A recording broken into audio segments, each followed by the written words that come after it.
thing? Is there? I guess. Well, no, I already picked my question. So, whatever. Patreon. Stupid Patreons. Hey, Wood Talk live stream is live. Yeah. Wood Talk is live now. I'm louder than you guys. Well, that's the Jersey in you. During the live sessions, I'm always louder. Everybody complains about it too. YouTube. What else are they gonna do? Listen to you? Yeah, that's a good point. I like the way you think, Ramona. Well, thinking today, the old noodle's going. The old noodle. A noodler. It is past lunchtime. I could use some noodles. Yeah, you got me a half an hour late here. You're gonna run right into my lunch. Talking to you, Shannon. I skipped right over it, so shut up. Okay, I think we can start the show. The things I do for Wood Talk. I'm still waiting to find out what that is. Oh! Zing! Ooh. Screw you guys. I'm out of here. Screw you guys. That was pretty good. Okay. Oh my goodness. There's some dog in the neighborhood just howling right now. It's a very, very sad sound. Oh, I'm sad. Where's Kenny? Ooh. All right. Pull up our file and we'll get this thing going. Hey, everybody in the chat room. What's happening? Hello, people. Oh, are we gonna answer chat room questions today? Maybe. I don't know. Depends if they're good. Are we in the mood? We'll see. Bad chat room, bad. Chat room bad. Shannon, I'm going to play your little song, even though you're just kind of announcing something and not necessarily giving us news, but I think it's appropriate to always play that.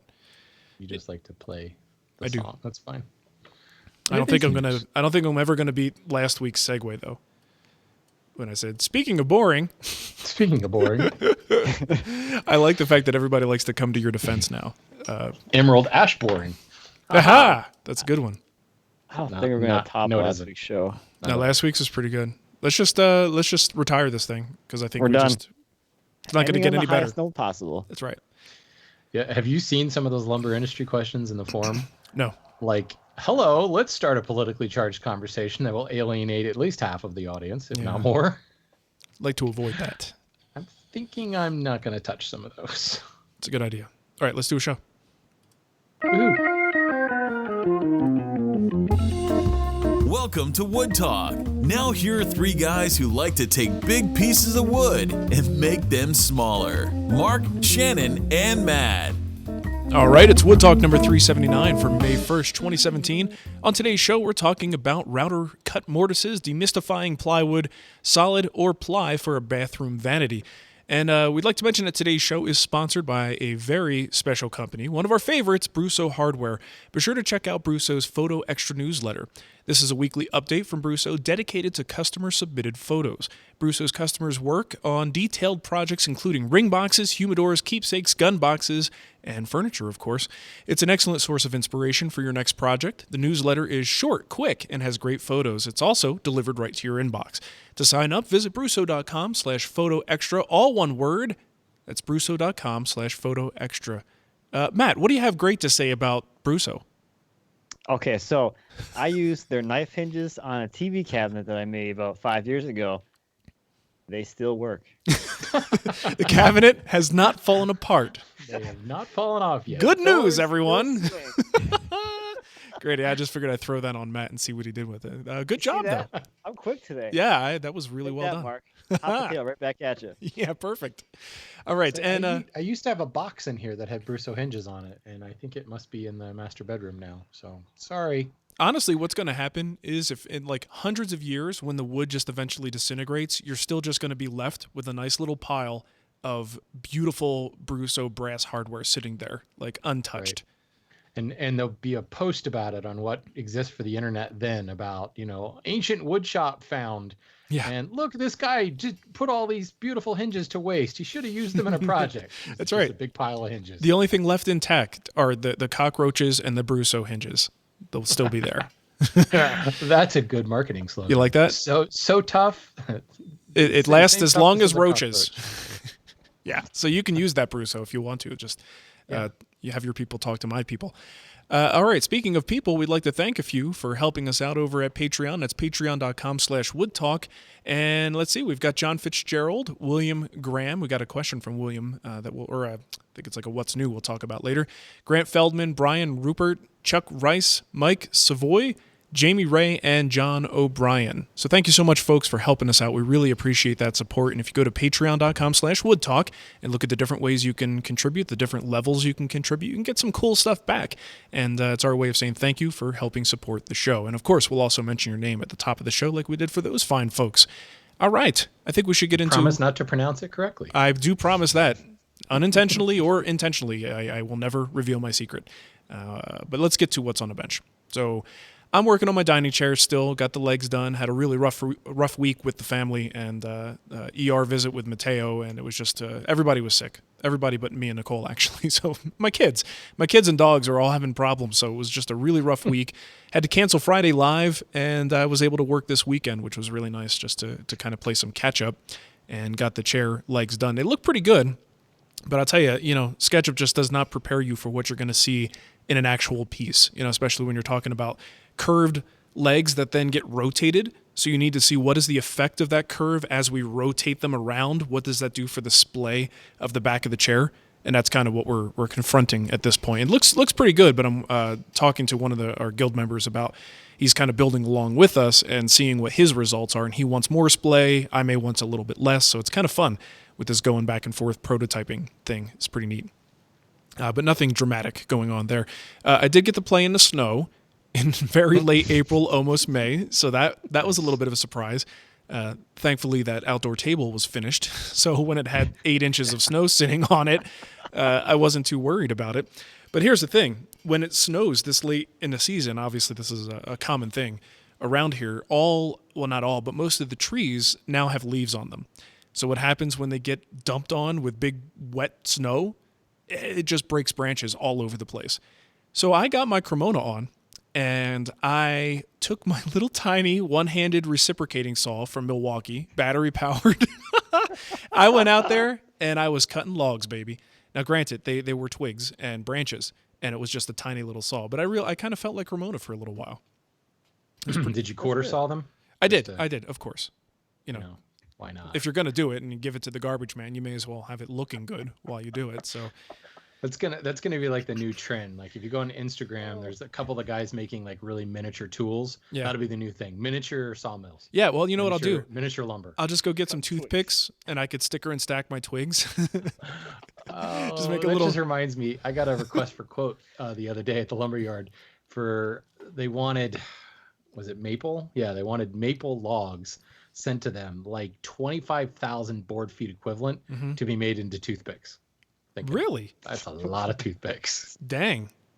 Somebody's got to do it, right? Somebody's making toothpicks out there. Yeah, they're not just falling off of trees, but that's weird. I guess you're right. Someone does have to do it. Well, crazy stuff. Matt, what do you got going on?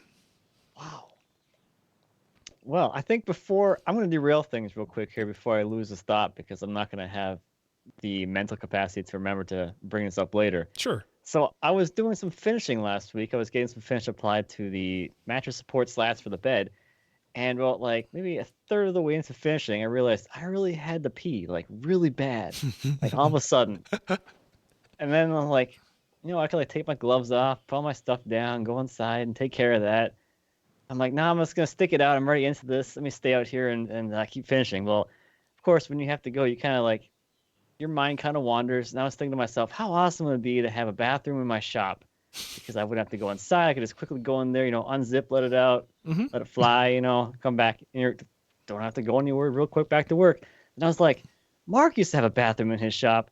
And like, as someone who doesn't have the have-nots, must think to themselves, at least I do, like, if I had a bathroom in my shop, there's no way I go back to not having one in my shop. And I realized Mark doesn't have a bathroom in his shop anymore. That's right. So I honestly want to know how it's affected you, and like from your perspective of having a bathroom to not having a pot to pee in anymore. Yeah, I don't have a pot to pee in. It's actually not that bad because I'm really fortunate, and I guess maybe not everybody's house is set up this way, but mine, the way it works out is right inside that the garage door is our laundry room, and there's a bathroom right there.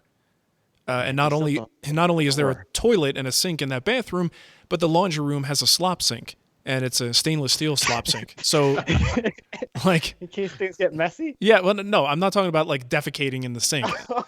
I'm talking about the other reason why you want running water. Way to go, Matt. I'm talking about if I need some fresh water to clean out a finishing gun or something along those lines, not actually, doing the poo-poo and the pee-pee in there.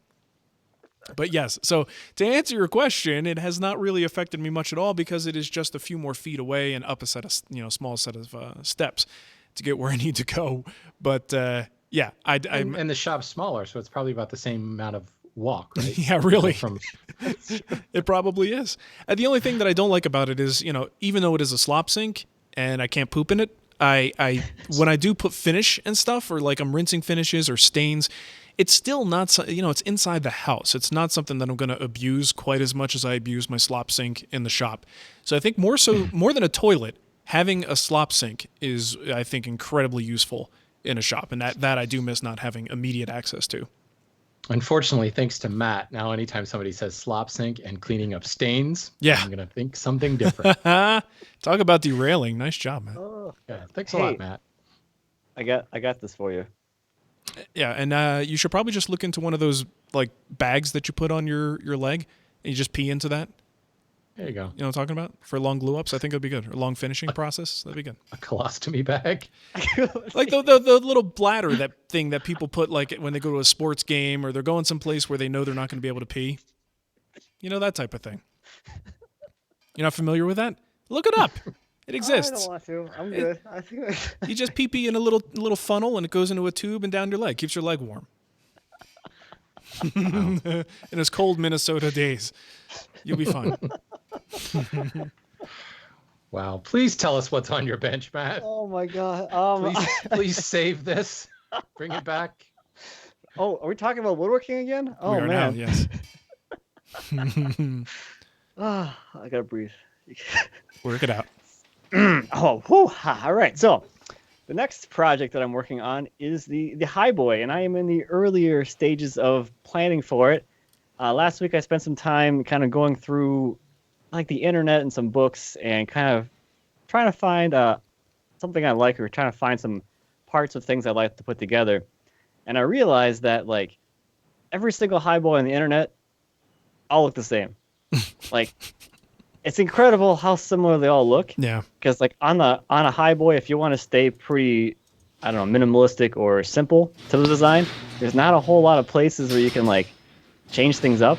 You basically have like the lower rail with the carved drawer above it, and then the carving on top. Maybe the finials will be different. Mm-hmm. Well, like I swear, every single Highboy I've seen, they all have. Well, people in the watching live can see this, but like this one here, where they have the carving on the bottom, and that kind of translates into the lower rail. The lower rail has a scoop in it to follow the scoop in the shell carving, or the fan carving, whatever. Mm-hmm. They all look like that. So I'm kind of at this point now. I was like hoping to like maybe make something that's a little bit different, but that's gonna be a lot harder to accomplish something that's like somewhat more unique, which is interesting. Mm-hmm. But it's been fun to kind of go through things, and like this. The book I have here is Building Period Furniture by Glenn Huey, which has a Highboy in it. And then I also picked up this, I guess it's like a prints of like museum pieces or like private collection pieces to look through. The one that Glenn built in this book is actually based off of two that are in here. So I can go back and see the two that he based his off of and kind of go from there as well.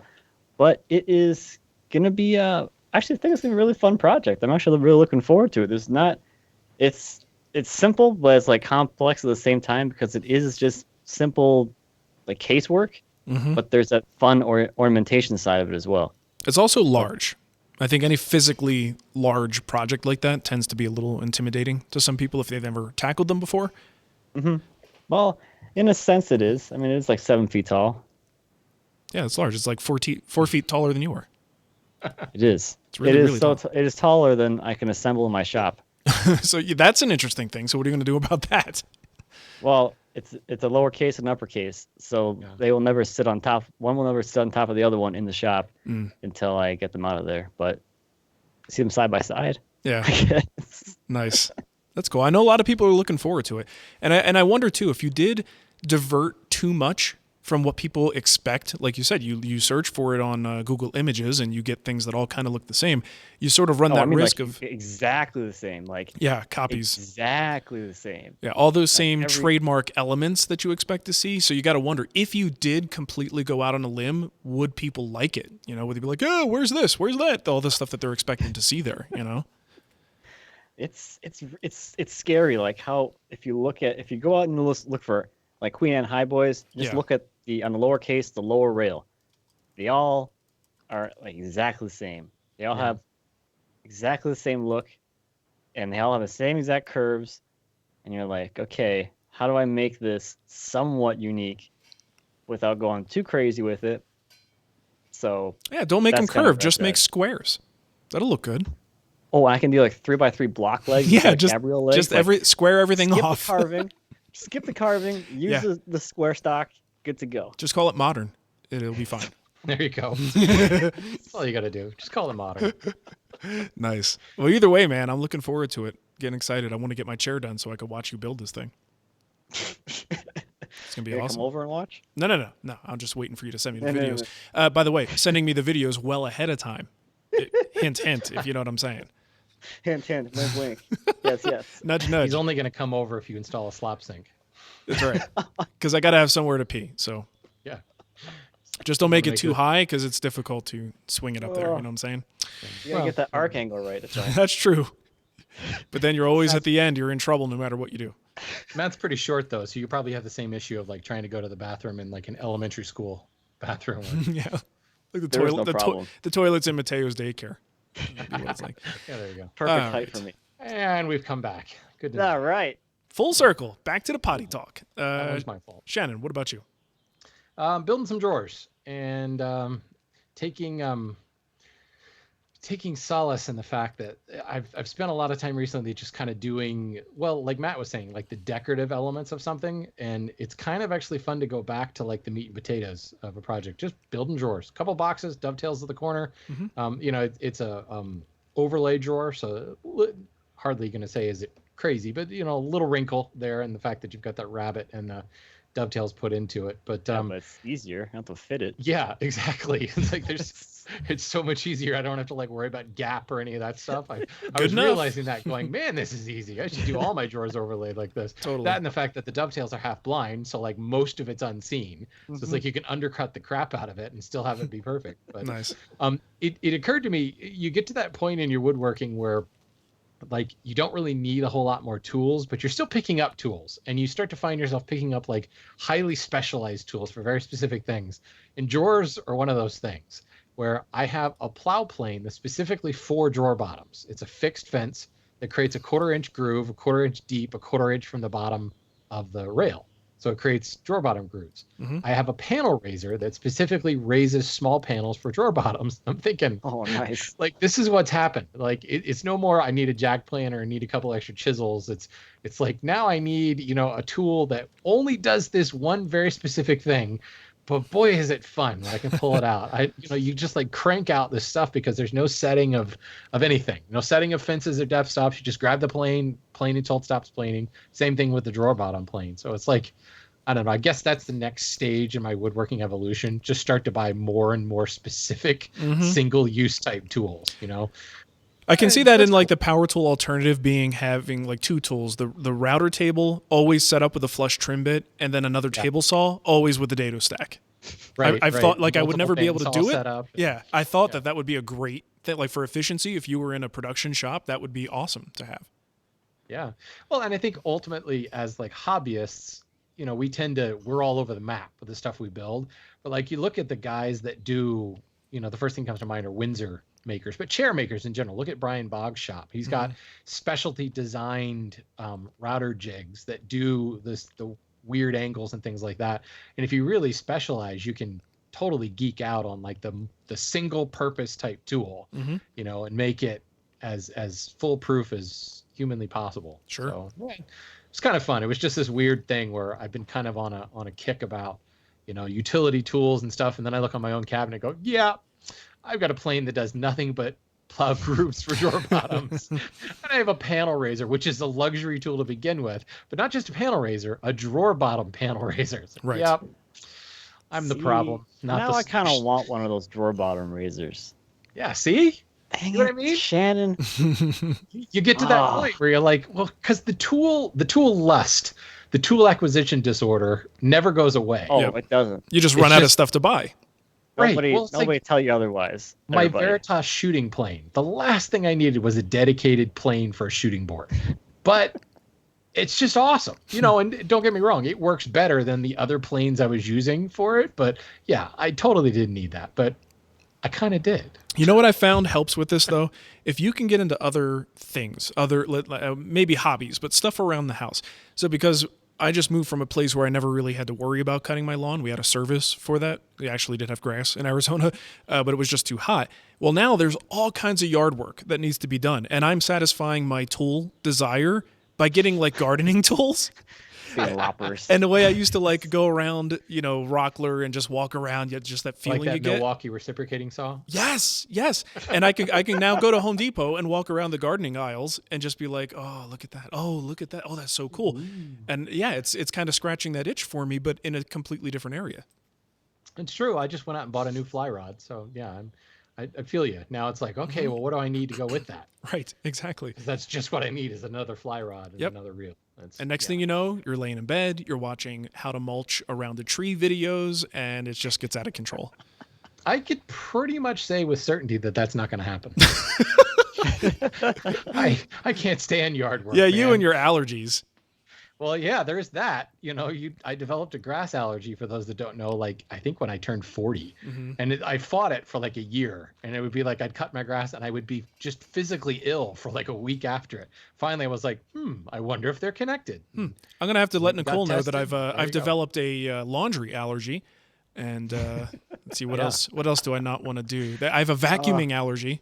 I just can't do it. I break out in hives. Okay. Let's get into what's new. So we've got first one here is from Builder Bill. This is William Graham, who sent us a donation, and he wanted to share a link with us. He says, I ran across this a year or so ago when I was researching kitchen knives, and I now own and love a couple of Hinkle's version of the Kramer knives. It's a playlist that features a small craft businesses. This is Raw Craft, if you have seen that. It's like a pretty good little show there with Anthony Bourdain. So it's a whole playlist of the episodes. He says there's only one furniture maker and one luthier in the 10 videos, but I think it's fascinating to see all the different places that handmade is succeeding despite our mass production throwaway society. Anyway, thanks for doing what you do, and we will put that playlist in the show notes for you guys. Yeah, that's a great series. It really makes you want to have someday I will buy a custom tailored suit. Right.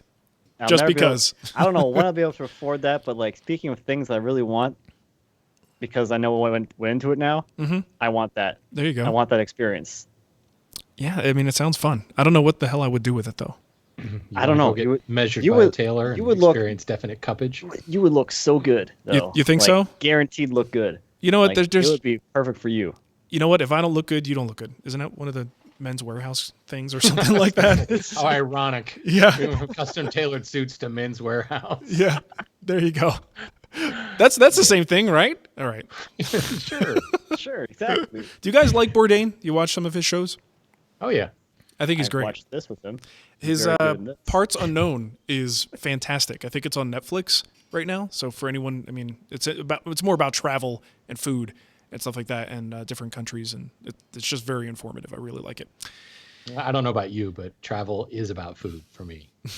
Why else travel than to taste different Well, food? I mean, Heather and I will talk about it. You remember that trip? And all of our trips are defined by, you remember that place where we got the great sangria? Oh, Yeah. yeah. Our entire memory is based upon, actually, that was It is. drinking. That It makes is a it count. huge. Well, that's part of it, though. It is a huge part of it. When I think of our trip to Hawaii last year, most of my memories are around some of the coolest food experiences that we've had. I guess when I think about our trip to Working America, my only memory was how long I waited for dinner that one night with you guys. That's right. true. That was a long wait. So long that your son started to freak out. Your wife had to Yeah. leave. It was a mess. And we didn't even have appetizers or anything by then. That's right. And then the skier guy bought us dinner. Right. See? There you go. Now that's a good memory. All right. All around That is a food. good memory. All right. Everyone was smiling. That's right. All right, this next one is from NJ Wood. Hey guys, thought you and fellow listeners might like to listen to Norm taking part in his first podcast. Found it via design-milk.com, which is a site we're checking out occasionally. Only occasionally. The link to the podcast is cleverpodcast.com. Whatever, we'll have the link in the thingy. That is the Clever Podcast. All right, keep up the good work. So I listened to the first 4 minutes of this before we started recording. I thought it was very good so far. I was listening to Norm's backstory. That's as far as I got. But, Norm talking about his life, I think everyone would probably enjoy that. The article that accompanies it's pretty cool because there's some like old timey photos of like young Norm, which is well worth checking it out. Like little Norm in diapers working with his granddad, like in a trailer, and little Norm standing with his dad building a house, which is pretty cool to see. Is that really true though? Is that his first podcast? No one's gotten him on a podcast. That's what I asked Matt before we started. I'm like, why isn't he on a woodworking podcast? And he's like, well, because no one probably asked him. I'm like, oh, that's right. True. Maybe we should ask. We're all afraid. I would be really intimidated to have the guy on the show. Yep. And I'd probably make a fool out of myself. Sick that day. Yeah. Matt can't be here. Sorry. Oh, it looks cool.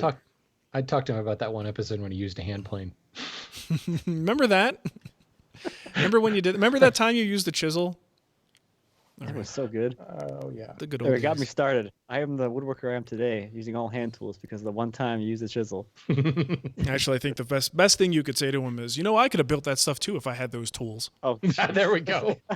If I had that $10,000 wide belt planer or sander, I'm a dummy. Yeah. Okay, let's get into our kickback here. First one is from James. He says, this is only partially wood-related, but I just wanted to let you know that I've been listening for a few months now and enjoy your show quite a bit. High quality, yada, yada. Funny, yada, yada. Inspiring, blah, blah, blah. Oh, literally says it. Yes, okay. It does. I'm not doing this myself. I was going to give you some crap. I'm not cutting him short. These are his words. I pretty much agree with the general praise that others generally give on a regular basis. But I have to say, I think your show may have just now jumped into my number one position. The deal was sealed when I was listening to episode 377, and Shannon made a reference to both Sam Goody and RedTube within the span of just 15 minutes. This is when it really struck me that you guys are really something special. Wait do you listen to this episode? We talk about stains and slop sinks. Yep, pooping in a slop sink. Well, there's our title. There's the title. There's a title for the show. All right, so maybe next time my message will actually be about woodworking. All right, we look forward to that, James. Thank you. Nice. Well, this one comes from Kyle and is also not related to woodworking. It says, thanks to Mark, I don't think I can eat another banana again without having to take a shower afterwards. Somebody sent me a screen cap. Matt's got a banana. I can't remember who it was, but on Facebook, someone did a screen cap of me enjoying my banana during the show. And right now, Matt is waving his banana at the camera. For those who can see it, yes, it's a banana. For those who can't, use your imagination. Or don't. Whatever suits you. Just imagine what I mean by Matt waving his banana. Yep. Hope there's and now we broke Matt again. It's his turn to talk. Yeah, 5 minutes later, he'll be back. It's like a giant paragraph, too. I did that on purpose. People say you don't talk enough, so I gave you more text. Yeah, someone else's text. That's right. But you're very good at reading, if I recall correctly. Terrible at reading this stuff. All right. I need some calm down phrases and breathing exercises. Yes. Breathe in through the nose, out through the mouth. Okay, we're waiting on you, Matt. I know. This is an audio show, Matt. Just letting you know. I'm trying to figure out the point where Mark will actually edit this. It takes quite a bit. I think curse words are probably the only thing these days. Yeah. Oh, dang. I was thinking really long, awkward pauses. Or if I have to leave to go rescue my dog, stuff like that. All right. This one is from Graham. It says, I thought I'd drop you a note so you could shout at me for being a complete arse and hopefully to let other potential idiots know not to do what I did. All right. I'm relatively new to the whole woodworking thing, though I've always made stuff in the DIY sense. Last week, my wife asked me if I could make her a couple of bits to use for flower arrangements, basically a bit of a birch log split along its length and a trench cut out the outside, sort of like a trough to stick water in. Having knocked up a router jig. How far along is that router jig? I can't even stop myself. Hey, Rada Jing, how you doing?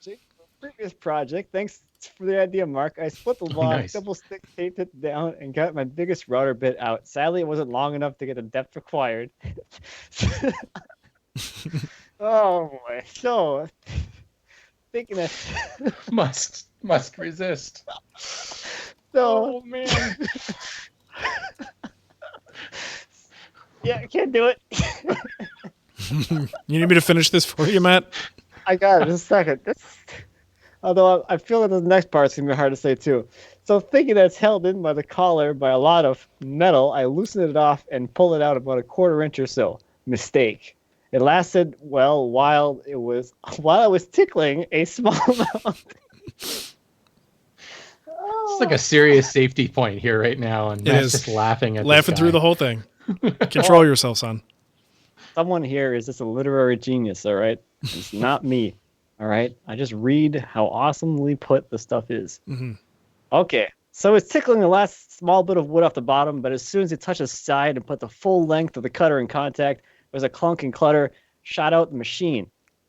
And the cutter shot out the machine. Fortunately, just clattering around in the trough rather than hitting anything important like me. Lesson learned and a new bit purchased. Ooh. Yes. Yeah. You guys ever had that happen? Where you it's not bottomed out and you pull it out a little bit and suddenly the thing just pops out of the collet? I haven't had it completely come out, but I've had it start coming out. You're cutting, you're like, why is this cut changing? Why is it getting deeper? Mm-hmm. Oh, the bit is vibrating out of the collet. Yeah. Oops. I had that happen once with the router table operation. Either, I don't remember if it was a mortise or doing a rabbit, but it was blind as I'm going through, and then suddenly it wasn't blind anymore. And I could see the bit coming up through the work. So you very quickly turn the thing off and be like, oh, that's a close call right there. Well, the other thing is if you extend it too far like that, you can actually snap the bit. And I had that happen to me with one of those solid carbide up flute bits. Ooh, man. Actually, in my Rubo build, it's on film. Kind of like Matt Vanderlist dancing palm router. Oh, yes. But yeah, the thing snapped off and bits of flying carbide went whipping across the room. Ooh, terrifying. All right. Scary stuff. So we don't have an update, but I'm going to play this anyway.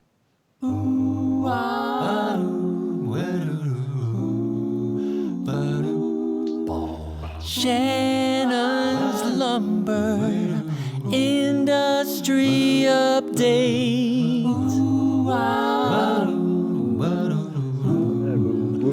All right, so tell us what's going on. This sounds exciting.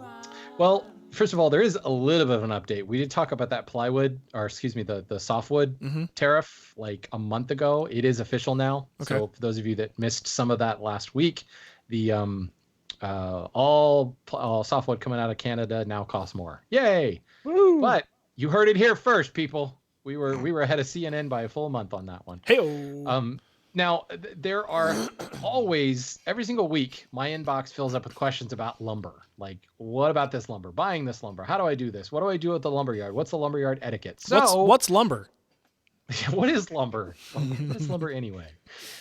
So this Thursday night at 6 o'clock Eastern Daylight Time, I am going to go live from the lumberyard where I work and just going to kind of do a lumber Q&A. I did a dry run of this, if you will, with my hand tool school apprentices last Thursday. So the tech part was surprisingly strong. I mean, we're talking broadcasting from an iPhone with no Wi-Fi and running the chat room via my tablet and all that stuff. But it actually worked out really well.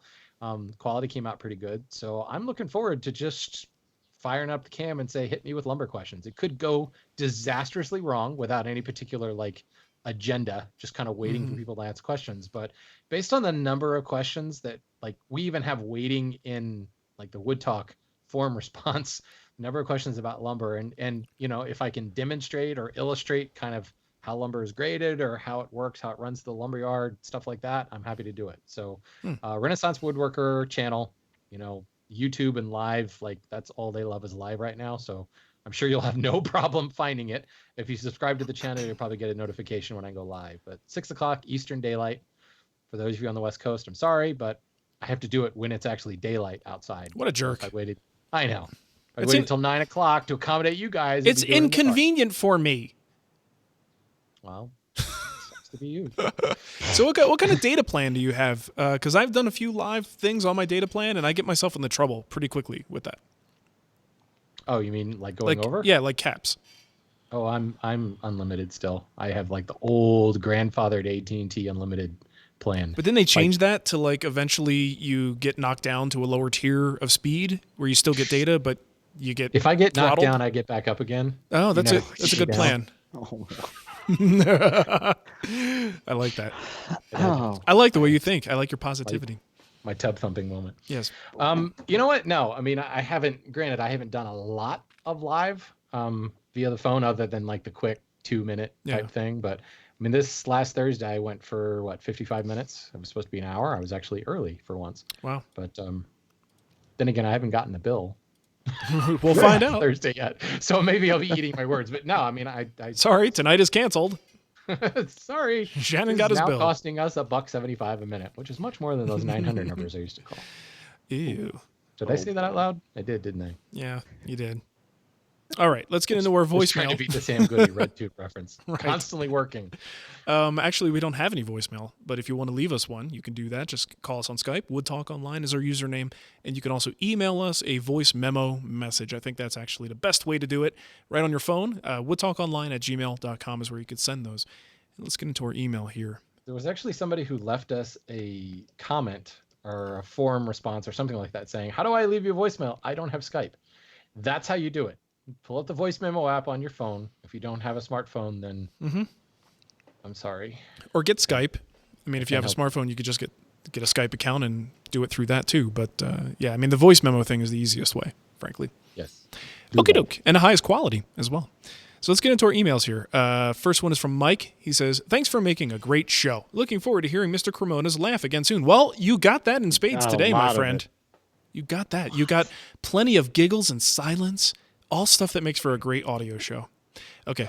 I have a router table. Router table should be in quotes. It's a piece of 1/2-inch plywood with an old Ryobi mounted to it. So what I'm saying is awesome. It's fancy. The router has a 1/4-inch collet. I'm trying to cut a 3/8 mortise for 3/8 tenons, 3/4-inch stock, and a 1/4-inch up spiral bit. The problem is that it gets squirrely and feels a bit dangerous. I wonder why. And isn't particularly repeatable or consistent. My next thought is just to do one side with a router and then chisel the rest. Thoughts on the best way to do it without a lot of fuss. Okay, here's the deal, Mike. First and foremost, if you're talking about a shop-made tool, put a little fuss into it. Because, putting a router onto a 1/2-inch piece of plywood is just, there's nothing about that makes me go, that sounds good. Let's do that. Do you know what I mean? Like it's too thin. So if you're going to do it, at least go to 3/4-inch plywood, maybe even double up a stack and then put it on that. So you have something that isn't going to bend and warp under the weight of that router. But I think in this case, router table issues aside, I think you could skip this. If you just get an edge guide for your router, I mean, I do this all the time when I'm showing how to do router cut mortises. You could just use an edge guide, balance it on the workbench, and chances are you have multiple pieces, so 3/4 of an inch isn't very wide, and your router will tip on it. If you butt up a couple of pieces together, just did this on the front legs for the chair that I'm building, put them together, and those other pieces will provide perfect guides and supports for the router to make the surface a little bit wider, and then you can just kind of plunge down and go. Now, I don't know that you have a plunge router. That could certainly make this problem a little bit trickier, but that's why I think one of the best purchases someone can make for their shop in the beginning is just a decent quality plunge router, because you could do so much with it. So that'd be my recommendation. Go handheld if you can, secure the workpiece, get some extra support, and make your cuts that way. If you're going to continue with the router table route, beef it up a little bit, man. Make it a little bit stronger so it isn't going to sag. And then worst case scenario, if you had to, you get to the point where things feel squirrely, sure, you can continue it with a chisel, but that sounds like a lot of extra work that you might be able to find a way around. So, and that is my advice. I'll add something to that for you.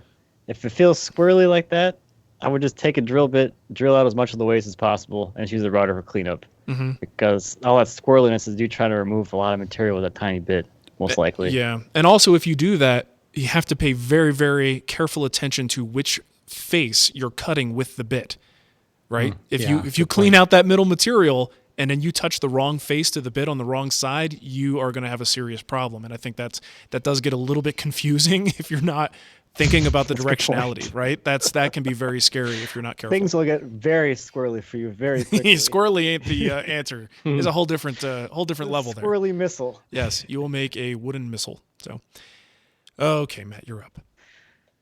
All right, here we go. This one is from Phil. It says, last year I built a nice cherry bathroom cabinet as a gift for a family member. The case and door frame were solid cherry and the back was half-inch cherry ply. I've been doing woodworking from my basement as a hobby for a year now and have lots to learn. My question is this year, the same family member would like a bathroom vanity to match the style of the cabinet, i.e. cherry. Do you think that a cherry plywood case would work here? Matching the two pieces is important. The finish would be shellac topped with a few coats of waterlocks, or would I need to build the case from solid cherry? I'm not sure I hear too much about vanities built from solid wood. Maybe I just keep the door solid cherry, and that would be enough to tie it all together. Your thoughts would be greatly appreciated. Love the show, Bill. All right, so I guess the major concern here is like the color matching. So if anything, you can try and pick up a sample of cherry plywood and see how that looks. Maybe it'll probably look pretty identical, at least with cherry, especially over time, it all kind of mellows out and kind of all looks the same anyway. So if they're comfortable with waiting enough for it to be totally consistent, then like in a few months, they'll probably be fine. The other thing looking at this question is like, is it okay to make a vanity out of plywood or is it okay to make it out of solid wood? I mean, my vanity is made out of particle board, so go for it. If you want to make it out of plywood, that's better than the particle board I have. I don't think I've heard of anybody really making like cabinets out of solid wood, but you totally could. It's just a little bit more work, and maybe depending on the source of your lumber, it could be more expensive or cheaper. If you figure a 4x8 sheet of plywood is like 32 board feet, if you're paying less than $2 a board foot for cherry, you got a little bit more work invested to make all those panels, but maybe it's cheaper. Mm-hmm. I don't know. Me personally, it's cheaper for me to do things in solid wood than it is to go buy plywood, no matter how cheap that plywood is. Well, it grows on trees, so. It does grow on trees, and it's basically free. I mean, you can get it anywhere. Yeah. It's right there. Just go get it. Yeah. Just go to your neighbor's house and chop down a tree. Don't even ask them. It's free. You're just trying to clear up their yard for them. You just fell a little Mark's Magnolia going. You're like, I got to trim some trees. I got my reciprocating saw. I'm going to go drop this tree. I got my battery charged. I'm ready to go. I even got an extra battery. You know what? My question here is he's concerned about matching the pieces. So he's trying to match the...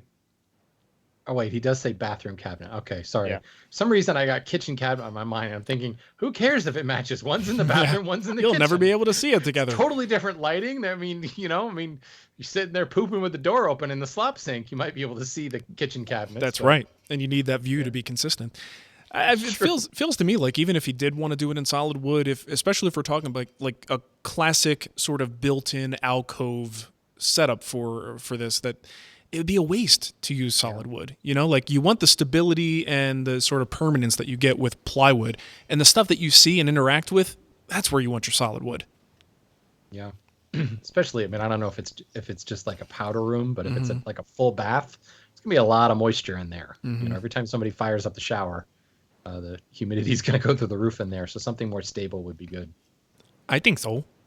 Yeah.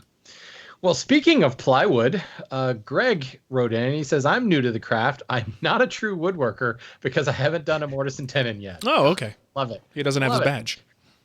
One of these days, I'll do it. Most of my projects are shop storage in nature. Can you help demystify plywood for me? I'm sick of the crap at the orange and blue home centers. I live in Oklahoma City. I have a woodcraft across town that I've been to once. I went to a lumberyard once and left with my tail between my legs. I hear about all these grades of plywood, like shop grade or cabinet grade. Where should I look to get pretty plywood, and what should I look for? Well, the first thing, Greg, is ignore the grades. Well, I shouldn't say ignore the grades. Things like shop grade and cabinet grade, that's a totally subjective term.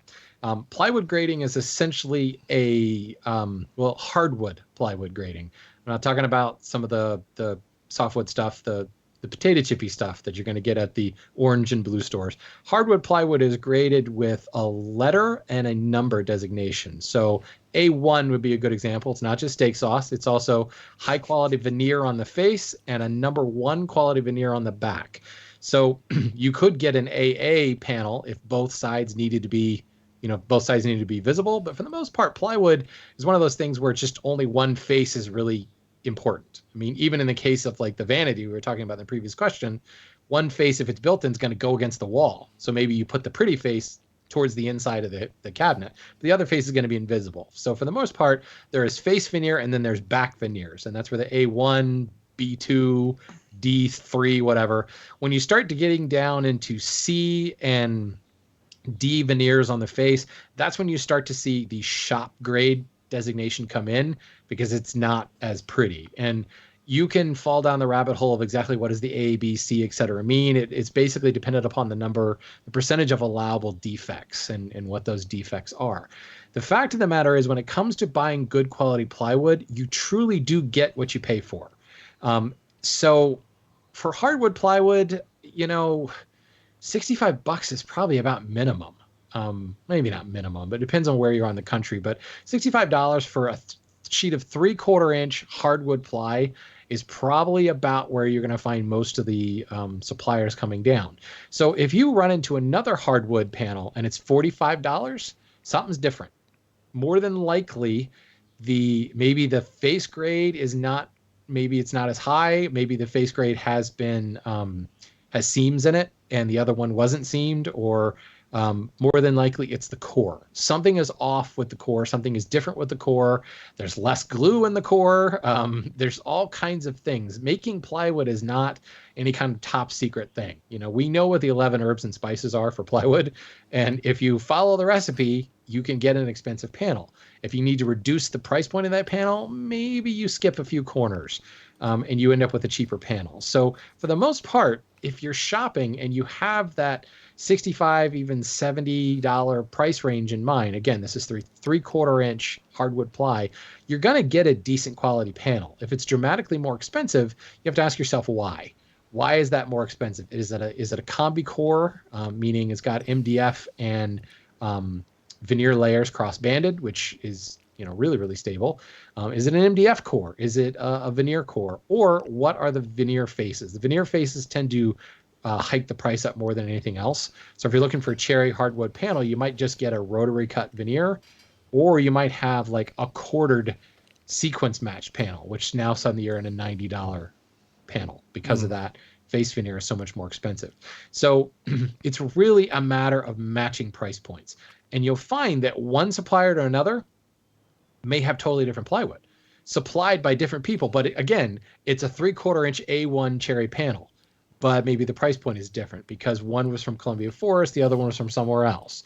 And Columbia Forest uses soy-based glue, which is now in AUF and can be sold in California. And, you're not environmentally unconscious, not conscious. Some of us are.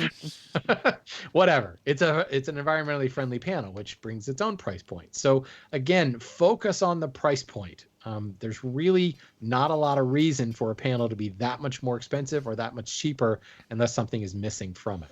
As far as where do you go to get them? I mean, he was already there and went with his tail between his legs. Right. That's where you need to go, and you got to figure it out. Well, and you need to have in mind, and this goes with plywood or hardwood, solid lumber, you need to know what it is you're trying to build. What's important? Do I need both faces visible or just one face visible? Are my edges going to be exposed? Like, am I going to ban my edges? If the edges are going to be exposed, then you want a top quality, one would call it a multi-ply. Some people call it a Europly. Now suddenly you're paying $110 a sheet for that stuff. It all depends upon what you really want to do with that particular piece of plywood. But just knowing the A1, B2, D3, you sunk my battleship. Also, the other thing to keep in mind, especially if you're new with this, is a lot of people may get the impression that they make every species in every grade. And when you go there, what you're going to find is a lot of times the more precious the veneer is, you're not going to find necessarily like walnut-faced shop plywood, right? I mean, you might, but most places that are going to carry like a walnut veneer ply are usually going to have it in a higher cabinet grade quality. Because, so that's the thing. Even if someone made that, you're probably not going to find it. So I think if you know what you want your veneer faces to look like Shannon said, in terms of not just the species, but quality, then you go to this place and say, what do you have that fits these parameters? And guess what? They're probably only going to have one or two options for you. If you go in and say, I just need plywood, that's not going to be very helpful to them, and that's probably why you get kind of a sour look if you don't give them something to start working with. But every place is generally going to have a fairly limited selection once you know what species you want. But if you're just going in there without that, the sky's the limit. A lot of them are just going to stick to domestic species for the faces. Occasionally, you might find an African mahogany panel. You go to a place like the yard where I work, and we've got a wide variety of stuff because we deal with a lot of very high-end home builders and cabinet makers. And but we didn't start bringing in genuine mahogany plywood until we had enough call for it. Up until then, it was maple and cherry. Walnut. But again, he's right. You're not going to find a walnut-faced B3 panel. It's A1 all the way. Usually, you can also get into like AA and AAA, but that's a whole other fun rabbit hole to fall down. The other thing is plywood can be custom laid up for you. Now, it can get expensive relatively quickly if you're only looking for one sheet, but usually that has to do with the actual freight of getting it there. Shipping plywood is very expensive. If you're shipping a single panel, essentially you have to build a crate to go around that panel. So you're paying, $90 for the panel and $120 to get it shipped just to the store to go pick it up. But there's many of an example where the places they're getting their plywood can very easily lay up a custom panel for you and maybe get it added to the next shipment. Now, you've got to have lead time for that. But there's many of an instance where we've had a customer that needed something very, very specific, and it's just a matter of contacting our distributor and saying, we need that panel laid up. Can you add it to our next order? And then that weird panel comes in that's, a Casser Ebony on beautiful combi core panel. And, you're paying for that stuff, but it's all possible to get. It's just a matter of knowing exactly what you need for your project. Cool. All right. Well, we are going to do another show after this. It's our email extra. And if you're a $4 or higher patron, you get access to that over on Patreon. So that's patreon.com/woodtalk. And today we're going to talk about jig construction, things that you need to get it done. We're just going to bat that around a little bit, smack it around, flip it, rub it. You know what I'm talking about, Matt. Let me get my banana out. Setting you up here. Get your banana ready. Oh, there's my banana. Okay. And if you want to support the show, of course, Patreon just mentioned that. You can also set up a recurring donation through PayPal. You can do that at woodtalkonline.com. And also, T-shirts at twwstore.com. You could find some great Wood Talk T-shirts. And let's see, leave us a review in the iTunes store. Doesn't cost you anything. Just find us there, click on ratings and reviews, and leave us a nice 5-star rating, preferably. Shannon, how about you give them the contact info, and we'll get out of here. This week, we want to know what you do in your slop sink, and you can tell us by leaving us a voicemail on Skype. Our username is Wood Talk Online, or you can call us at 623-242-5180. You can use our fancy contact form at woodtalkshow.com/contact, or just go to the website, woodtalkshow.com, and leave a comment right there. You can find us also at thewoodwhisperer.com, renaissancewoodworker.com, and what's that in my slop sink.com. Ooh. It's a Snickers bar. I don't know if you'll find us there. You might find something, but you might not like it. It'll be good. All right. Well, thanks for listening, everybody, and enduring this, and we will catch you next time. That's a good word for it. Thanks for making it to the end. Oh, man. All right. So let's skip over to, what are we doing? The weekend show? Weekend. Burp, burp. Nice. All right, 380. Is this really what we're doing? Oh, you, Shannon.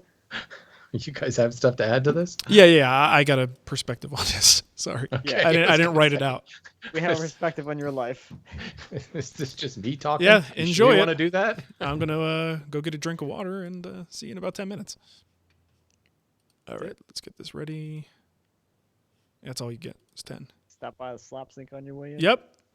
Drop a little doot. All right. By the way, my Skype totally froze up for half of that show. Did it really? Yeah. That's weird. or it's not, considering the way things have gone today. Seriously. Okay, here we go.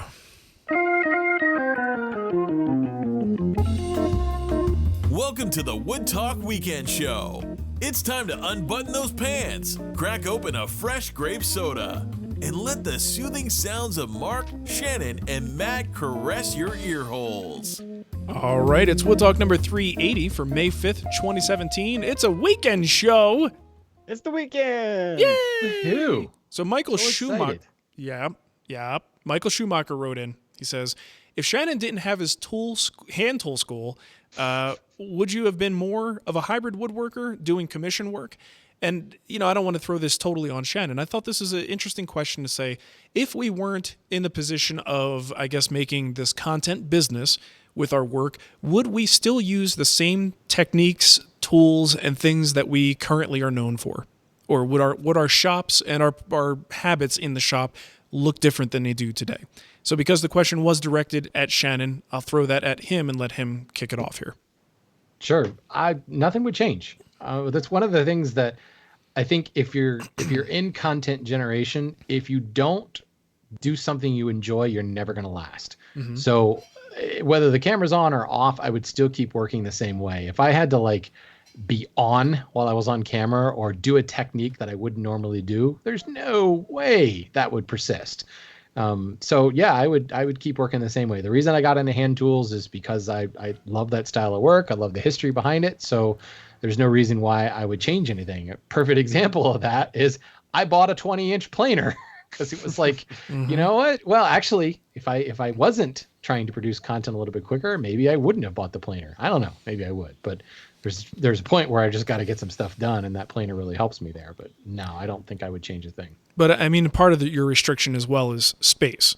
And I'm wondering if, let's say, hypothetically, you had more space, would you have ever, would you maybe have held on to the original jointer and planer that you had? Just because sometimes it's easier, faster. Maybe Heather wants you to build 20 of something, and you got to get all that milling done. Would those be tools that you would have kept around for those moments when you might need them? That's a good question. I mean, right now with your show, it doesn't behoove you to hang on to those things. You don't have the space for it either.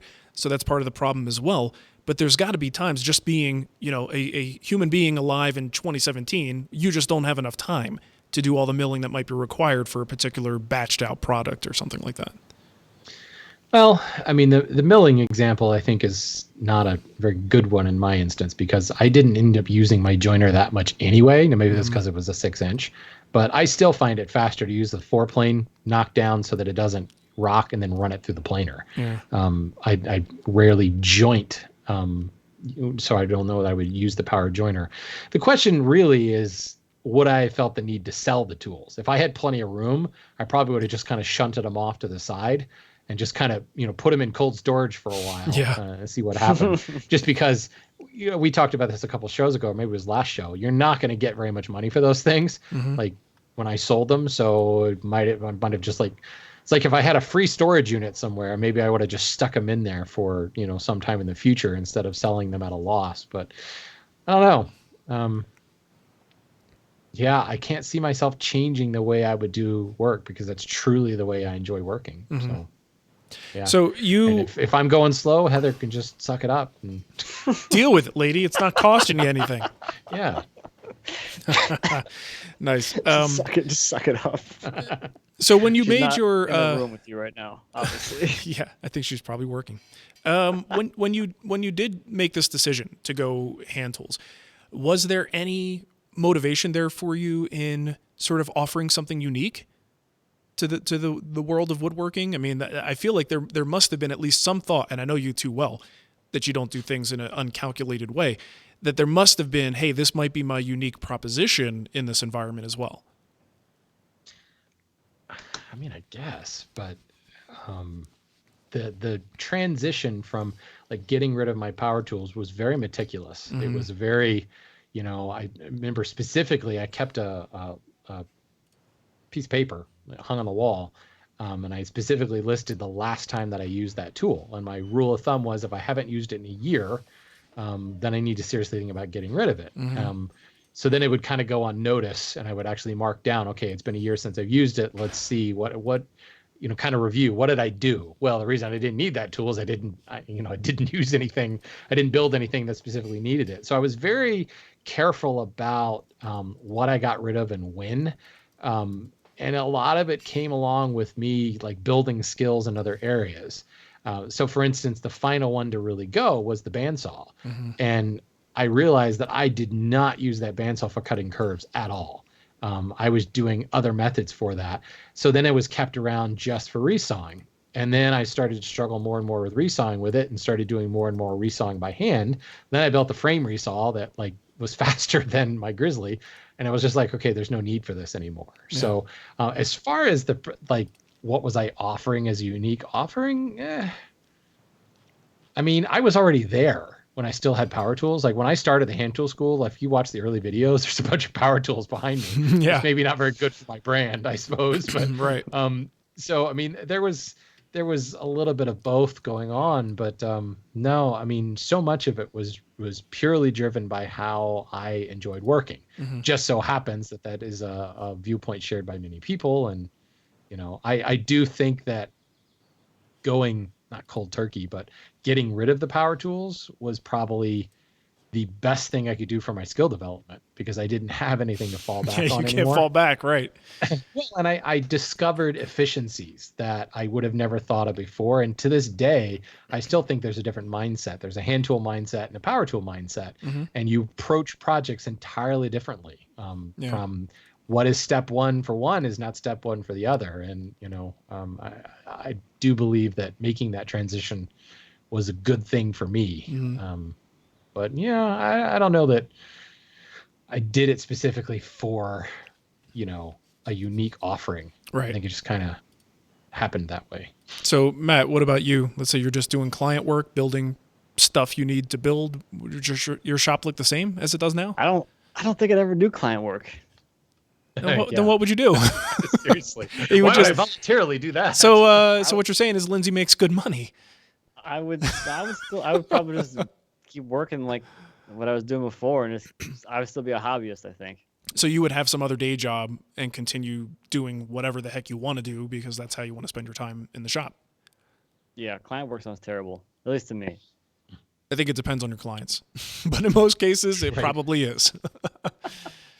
That's interesting. That's probably true. Yeah, and see, I think I as much as I had a couple of really, really good clients and some that were just like, okay, this is just work, nothing really gratifying about the experience.